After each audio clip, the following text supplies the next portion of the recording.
নমস্কাৰ বন্ধু-বান্ধৱসকল, আপোনালোকক স্বাগতম জনাইছোঁ asamgopsoro.com অফিচিয়েল ইউটিউব চেনেললৈ। আপোনালোকে জ্ঞাত যে যোৱা ৭ জুনত আমাৰ অসমৰ শিক্ষামন্ত্ৰী ডাঙৰীয়া এটি ঘোষণা কৰিছিল প্ৰেছ মিট এখনত যে যিসকল এছএছএ ষ্টেট পুলৰ টিচাৰ লগতে হাইস্কুল টিচাৰ আছে তেওঁলোকে ঠিকাভিত্তিক হিচাপে কাম কৰি আছে আৰু তেওঁলোকক নিয়মীয়া শিক্ষকৰ সমাহাৰত দৰমহাৰ লগতে বিভিন্ন সা-সুবিধা নিয়মীয়া শিক্ষকৰ দৰে প্ৰদান কৰিব। তাৰ পিছত শিক্ষকসকল ৰৈছিলে এখন নটিফিকেশনৰ বাবে আৰু যোৱা 5 জুলাই তাৰিখে এখন নটিফিকেশন ইস্যু হৈছে। নটিফিকেশন হয়তো সকলোৱে পাইছে, কিন্তু সেইখন পোৱাৰ পিছত বহুত কনফিউজ আৰু বহুতখিনি প্ৰশ্ন সকলোৰে মনত হৈ আছে। তাৰ বিষয়ে কিছু উত্তৰ দিবলৈ লগতে যি অসুবিধাৰ সন্মুখীন হৈছে বা বিভিন্ন প্ৰশ্নৰ সন্মুখীন হৈছে তাৰ উত্তৰসমূহ দিবলৈ চেষ্টা কৰিম। ভুল ভ্ৰান্তি হ'লে ক্ষমা কৰিব। যিখিনি খবৰ পাইছোঁ বা যিখিনি জানো তাক আপোনালোকক জনাবলৈ চেষ্টা কৰিম। আহক আমি নটিফিকেশন চাই লওঁ। ইয়াতে 5 জুলাই 2020ত এইখন নটিফিকেশন ইস্যু হৈছে। এইখন হৈছে সৰ্বশিক্ষা অভিযানৰ টিচাৰসকলৰ বাবে। ইয়াতে আপোনালোকে নাম্বাৰটো দেখিছে PMA 38/2020-2027 আৰু ডেটেড আছে দিছপুৰ 5 জুলাই 2020। ইয়াতে লিখিছে in pursuance of cabinet decision in the meeting held on 26/5/2020 to provide educational service benefits to 11,206। এইখন আছে ষ্টেট পুলৰ 11,000 হ'লে আমি এছএছএখন পঢ়িলোঁ প্ৰথমতে। এইখন আছে এছএছএখন একেখিনি কথা, মাত্ৰ ইয়াৰ নাম্বাৰটো চেঞ্জ হৈছে 26 হয়। 5 জুলাইতে ইস্যু হৈছে। ইয়াতে 29,701 টিচাৰ আছে যি LP UPত কাম কৰি আছে 2012 চনৰ পৰা আৰু তেওঁলোকৰ যি এংগেজমেণ্ট হৈছে 1/1/2018 আগত কথা কোৱা হৈছে আৰু তেওঁলোকে PTR মেইনটেইন কৰি সকলো ৰাইট টু এডুকেশ্যনৰ এক্টৰ অধীনত তেওঁলোকে কাম কৰি আছে আৰু তেওঁলোকৰ কি বেনিফিট দিয়া হ'ব তলত উল্লেখ কৰিছে। Continuation of service till attaining the age of 60 years in respect of above 29,701 numbers of working contractual teachers subject to satisfactory annual performance report and signing of fresh agreement clearly indicating annual appraisal, disciplinary rules, etc. as per draft at Annexure 1 with effect from 1st July 2020. Their annual appraisal will be done during the month of July every year. ইয়াতে এটা কথা কোৱা হৈছে যে 60 বছৰলৈ তেওঁলোকে চাকৰি নিশ্চয়তা প্ৰদান কৰা হৈছে 29,701 টিচাৰক যিসকলে কন্ট্ৰেকচুৱেল কাম কৰি আছে আৰু তেওঁলোকৰ এনুৱেল পাৰফৰ্মেন্স ৰিপৰ্ট যেটো এপ্ৰাইজেলৰ কথা কোৱা হৈছে আৰু সাইনিং এখন ফ্ৰেছ এগ্ৰিমেন্ট সাইন কৰিব লাগিব তেওঁ 60 ইয়াৰ্ছৰ বাবে। আৰু ইয়াতে কোনো ধৰণে এনেকুৱা কথা কোৱা হোৱা নাই যেটো বহুতৰ মাজত প্ৰশ্ন হৈ আছে যে প্ৰতি বছৰে তেওঁলোকে এগ্ৰিমেন্টত সাইন কৰিব লাগিব।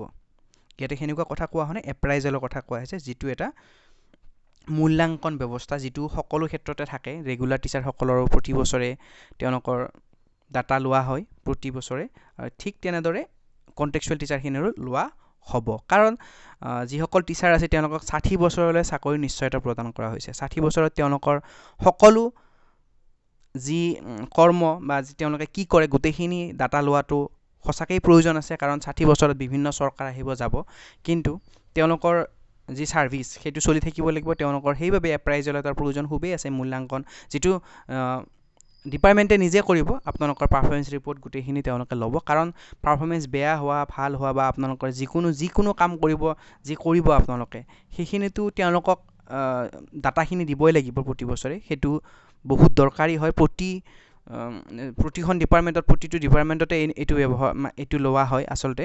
সেইভাবে যিখিনি টিচাৰক 60 বছৰৰ কথা কোৱা হৈছে গতিকে এইখন হৈছে এখন গভৰ্ণমেন্টৰ নটিফিকেশন গভৰ্ণৰে এইখন ইস্যু কৰিছে। গতিকে এই ক্ষেত্ৰত অহা 60 বছৰলৈ এইখনে আপোনালোকৰ ভ্যালিড হ'ব, এইখনে সদায় থাকি যাব।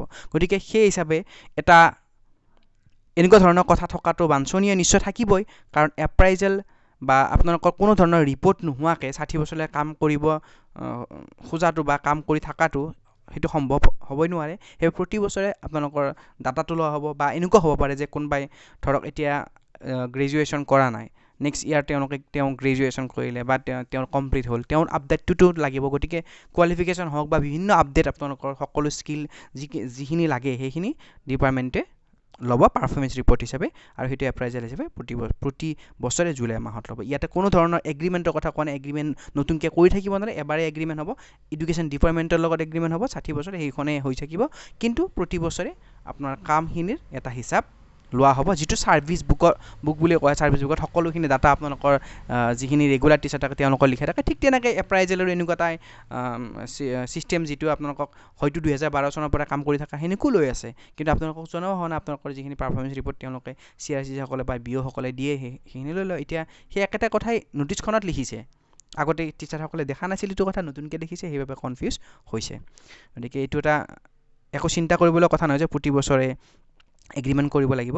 তাৰ পিছৰ পইণ্টটো পঢ়ি লৈছোঁ যে মেডিকেল যিটো ৰিএম্বাৰ্চমেণ্ট সুবিধা দিছে, সেইটো আচলতে সকলো বিভাগতে দিয়া নহয়। সেইটো ভাল সুবিধা দিছে, 5 লাখ টকাৰ, আৰু সকলো শিক্ষককে এই সুবিধা দিয়া আছে। CL, EL, maternity leave, child care leave সকলোখিনি এতিয়াৰ পৰা সকলোৱে পাব। ROP হিচাপে দৰমহা পাব। আৰু ROP বুলি কওঁতে ইয়াতে বহুতে এটা প্ৰশ্ন কৰি আছে, হাইস্কুলত যিখিনি টিচাৰ আছে তেওঁলোকক লিখি দিয়া আছে, ইয়াতে কিন্তু লিখি দিয়া হোৱা নাই। ইয়াতে কথাটো হ'ল ROP যিটো বৰ্তমান ৰেগুলাৰ টিচাৰৰ যিটো চেলাৰী, ROP মতে দৰমহা যিটো দিয়া হয়, সেই হিচাপতে দিয়া হ'ব। আৰু দৰমহা কেনেকুৱা ধৰণৰ হ'ব আমি অলৰেডি এটা ভিডিঅ' বনাইছোঁ, আপোনালোকে ডিছক্ৰিপশ্যনত পাই যাব, তাতে চাই ল'ব পাৰে। আৰু বেনিফিট CPF কেনেকুৱা হ'ব গোটেইখিনি আমি তাতে কৈছোঁ, সেনেধৰণৰে হ'ব। তাৰ 95% আপোনালোকে ধৰি ল'ব পাৰে, তেনেধৰণে হ'ব। আমি যিটো ভিডিঅ'ত আমি আপোনালোকক জনাইছোঁ, 10ৰ পৰা 12% কাটিব লাগে আপোনালোকৰ, সেইটো কাটিব। বেচিক পে যিটো থাকে তাৰ ওপৰত কাটিব, সেই হিচাপতে আপোনালোকৰ ROP হিচাপে দৰমহাটো দিয়া হ'ব। গতিকে ইয়াতেও কোনো ধৰণৰ চিন্তা নাই যে ইয়াত লিখি নিদিলে কিয়, কাৰণ ROPটো আপডেট হৈ থাকিব। গতিকে ইয়াতে ফিক্স কৰি লিখি থোৱা নাই, যিটো হয় প্ৰতি বছৰে পে ৰুলটো, সেইটো হিচাপত আপোনালোকক ৰিভাইজ হিচাপে দি থাকিব যেতিয়া যি আপডেট হয়। গতিকে ইয়াতে সেইটো কথা নহয় যে ইয়াতে কিয় লিখা নাই, লিখাৰ কথা নাই, কাৰণ যি হিচাপে নিয়মে শিক্ষকসকলক দিয়া হয়, কাৰণ তেওঁলোকক LP সকলক 7400 দিয়া হয় GP, আৰু তেনেকৈ আপোনালোকৰো সকলোৰে তেনেকৈ পাব। গতিকে ইয়াতো চিন্তা কৰিবলগীয়া একো কথা নাই যে ROP মতে কেনেকুৱা ধৰণৰ হ'ব, যিটো হৈ আছে অলৰেডি নিয়মে শিক্ষকে পাই আছে তেনেধৰণে পাই থাকিব। তাৰপিছত ইয়াতে এটা পইণ্ট লিখিছে, no pensionary benefit will be delivered to these teachers. হয়, এইটো কাৰোৱে নাই বৰ্তমান সময়ত, কাৰণ NPSও এটা CPFৰ নিচিনাই হয়।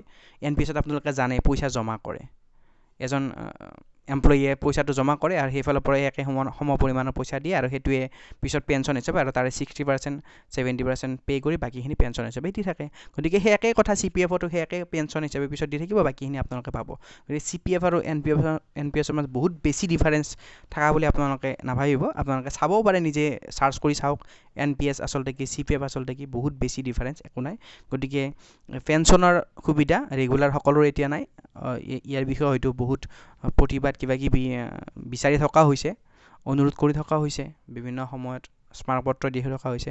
যদি সেইটো দিয়া হয় নিশ্চয় সুবিধাটো আহিব, কিন্তু বৰ্তমান সময়ত কোনো ধৰণৰ পেঞ্চন বেনিফিট নাই যে, সেইটো এটা ইয়াতে লিখি দিছে, কাৰণ কাৰোৱে নাই বৰ্তমান সময়ত, সেইবাবে এইটো কথা লিখি দিয়া হৈছে। ইয়াৰ পিছত বহুত প্ৰয়োজনীয় এটা পইণ্ট, যিটো সকলোৱে বিচাৰি আছিলে, বেংকৰ লোনৰ সুবিধা দিয়া হ'ব। সেইটো আপোনালোকে এইখন নটিচ যদি প্ৰিণ্ট কৰি আপোনাৰ বেংকত জমা দিয়ে, ইয়াতে প্ৰথম পইণ্টতে লিখা আছে 60 ইয়াৰ্ছ আপোনালোকৰ চাকৰি থাকিব। গতিকে তাৰপিছত কোনো ধৰণৰ চিন্তাই নাই, বেংকে লোনটো 100% দিব। আপুনি চব বেংকত এইখন জমা দিলে এতিয়াৰ পৰা আপোনালোকে লোন পোৱাৰ সুবিধা নিশ্চয়কৈ পাব। যেনেদৰে চৰকাৰী চাকৰিয়ালসকলে অসম চৰকাৰৰ যেনেদৰে লোনৰ সুবিধা পায়, তেনেদৰে আপোনালোকেও পাবলৈ সক্ষম হ'ব। সেইটো আপোনালোকৰ পাৰফৰ্মেঞ্চ ৰিপৰ্টৰ ওপৰত হ'ব। আপোনালোকৰ চেলাৰী আপোনাৰ একাউণ্টটো কেনেকৈ মেইনটেইন কৰে গোটেইখিনি চাই বেংকে নিশ্চয়কৈ আপোনালোকক লোন দিব। তাৰপিছত এই যিখিনি বেনিফিটৰ কথা কোৱা হৈছে, এইটো 1 জুলাইৰ পৰা হ'ব, অৰ্থাৎ ইয়াৰ আগৰ মাহৰ পৰা নহয়। ধৰক জুলাইৰ পৰা আপোনালোকক কোনো ধৰণে একো নিদিয়ে, 1 জুলাইৰ পৰাহে এই যিখিনি সুবিধা এইখিনি দিয়া হ'ব। কিন্তু আগতে যদি আপোনালোকৰ DA পাব আছে, কিবা পাব আছে, সেইখিনি আপোনালোকক দিব, সেইখিনিতো আপোনালোকে প্ৰাপ্য। SSA সকলক কৈছোঁ আপোনালোকে প্ৰাপ্য। কিন্তু ইয়াতে 1 জুলাইৰ পৰা যিখিনি এতিয়া সুবিধাৰ কথা কোৱা হৈছে এইখিনি পোৱাৰ কথা কৈছে যদি 17% দিয়াৰ কথা কোৱা হৈছিল যদি আপোনালোকে 12% পাইছে 5% যেহেতু পাবলৈ বাকি আছে সেইখিনি আপোনালোকে নিশ্চয়কৈ পাব কিন্তু এতিয়াৰ পৰা যিখিনি পাব লগা আছে সেইখিনি আপোনালোকে 1 জুলাইৰ পৰা যিখিনি ইয়াতে কোৱা হৈছে এইখিনি 1 জুলাইৰ পৰা সুবিধা আপোনালোকে পাব ইয়াৰ পিছত আমি আহিছো ষ্টেট পুলৰ ক্ষেত্ৰত কেনেকুৱা ধৰণৰ সুবিধা দিয়া হৈছে সেই একেই ইয়াতে সুবিধা দিয়া হৈছে আসলতে বেলেগ নাই তাত আমি পঢ়ি লৈছো 11206 জন টিচাৰক এই সুবিধা দিয়া হৈছে 60 বছৰলৈ আৰু ইয়াতে এলপিইউপিত কাম কৰি আছে সৰ্বশিক্ষা অভিযানৰ অধীনত আৰু তেওঁলোকেও সেই এনুৱেল এপ্ৰাইজেল দিব লাগিব আৰু তেওঁলোকৰো 5 জুলাইৰ পৰা হ'ব আৰু এগ্ৰিমেণ্ট কৰিব লাগিব এবাৰৰ বাবে আৰু ইয়াতে আৰপি মতে দৰমহা পাব সেইটো কথা বহুত ইম্পৰ্টেণ্ট হয় যেহেতু এতিয়ালৈকে কোনো ধৰণৰ আৰপি দৰমহা দিয়া হোৱা নাছিল ফিক্স পে দিয়া হৈছিল ষ্টেট পুলসকলক কিন্তু এইবাৰৰ পৰা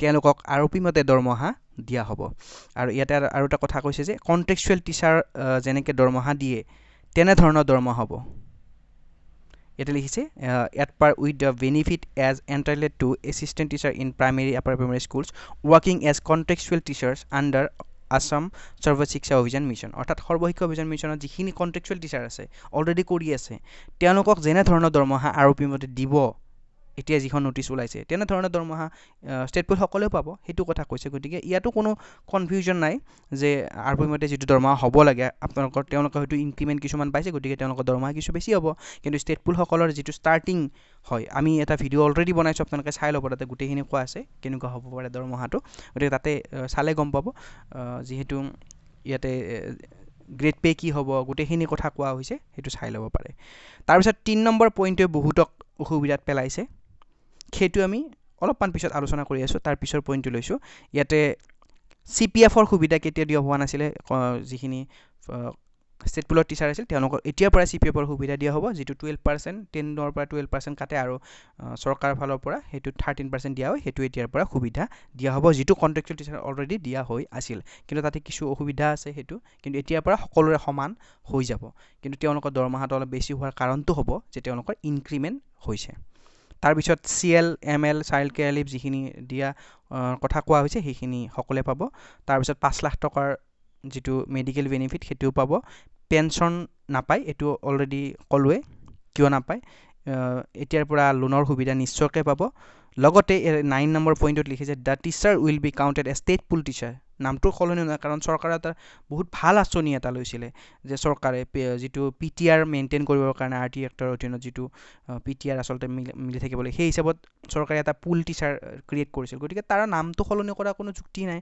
সেই হিচাপত সদায় ষ্টেট পুল নামটো হৈ থাকিলেতো কোনো কথা নাই যিটো আপোনালোকক সুবিধা 60 বছৰ চাকৰি লগতে দৰমহা দিয়াৰ কথা কৈছে সেইখিনি পাবই যিহেতু গতিকে ইয়াতে নামটো একো নহয় ষ্টেট পুল টিচাৰ হিচাপে হৈ থাকিব আৰু ষ্টেট গভৰ্ণমেণ্টে যিহেতু ফাণ্ড কৰিব লগা হৈছে সম্পূৰ্ণকৈ এই ক্ষেত্ৰতে আমি আহিম যে আচলতে SSA সকলক চেলাৰী ক'ৰ পৰা দিয়ে আপোনালোকে জানে হয়তো আগতে 90:10 আছিলে যিটো 10 অসম চৰকাৰৰ পৰা দিয়ে বাকী 90 আহে কেন্দ্ৰীয় চৰকাৰৰ পৰা কিন্তু এতিয়া কেনেকৈ দৰমহা দিয়ে আপোনালোকে হয়তো পাইছে বহুতবাৰ নটিফিকেশ্যন পাইছে যে এইটো বৰ্তমান সময়ত 15,000 চেলাৰী মাত্ৰ কেন্দ্ৰৰ পৰা দিয়ে সেইটো ফিক্স হিচাপত দিয়ে তাৰ পিছৰ যিখিনি চেলাৰী সেইখিনি চৰকাৰে গ্ৰহণ কৰিব লগা হয় গতিকে সেই হিচাপৰ কথা কৈছে যে ইয়াতে ষ্টেট গভৰ্ণমেণ্টে সম্পূৰ্ণ ষ্টেট পুল টিচাৰসকলক দৰমহা দি আছে ইয়াৰ পিছত বাকী যিখিনি আছে ইয়াতে 1 জুলাইৰ পৰা এই যিখিনি সুবিধা দিয়া হৈছে এইখিনি ইফেক্ট হ'ব ষ্টেট পুল টিচাৰসকলৰ বাবে লগতে কোনো ধৰণৰ ক্লেইম কৰিব নোৱাৰে এৰিয়াৰ বাবে কাৰণ এৰিয়াত এইকাৰণে ক্লেইম কৰিব নোৱাৰে অলৰেডি তেওঁলোকক দৰমহা দি আছে